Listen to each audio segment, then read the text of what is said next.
So here's another Psalm of David, some good words of wisdom that we get to use in our life. So let's pay attention and ask yourself the question, can I use this advice in my life? And I look forward to your comments answering that. So verse 1, the fool has said in his heart, there is no God. Corrupt are they, for have done abominable iniquity. There is none that doeth good.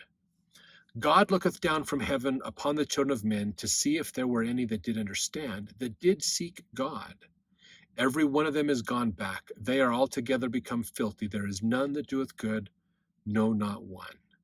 Have the workers of iniquity no knowledge? Who eat up my people as they eat bread? They have not called upon God.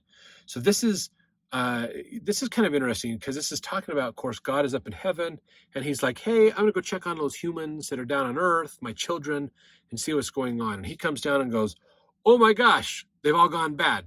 It's like going out to check my garden and it's just rotten. The plants are dying. It's just rotten. Everything has gone bad. And they're like, but you didn't call on me. If you would have called and asked me for help, I could have helped you with all this.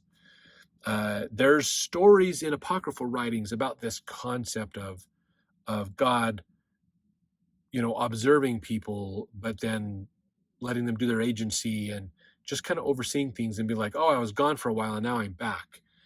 So I don't know if any of some of those ancient writings influenced David in writing this one, but it's really interesting as they look at this, like verse 5, there were they in great fear where no fear was. For God has scattered the bones of him that encampeth against thee. Thou hast put them to shame because God hath despised them, or rejected them, basically. Verse 6, oh, that the salvation of Israel were come out of Zion. When God bringeth back the captivity of his people, Jacob shall rejoice and Israel shall be glad. Or doesn't put, so that reads as if he's going to put, it's good for them to be put into captivity.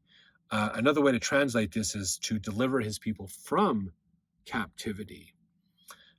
So a great little analogy of we should be praying to God. We should be asking God for help in our life. We should be actively having him be a part of us because he's looking down going, I'd like to help you, but you're not asking for help. I want to do things to help you. But you're not keeping my commandments. You're not following me. I've told you good things. Come on, people. Let's work on this. So short and sweet, but a good psalm for us to learn from. And let's jump over to the next one as we continue on.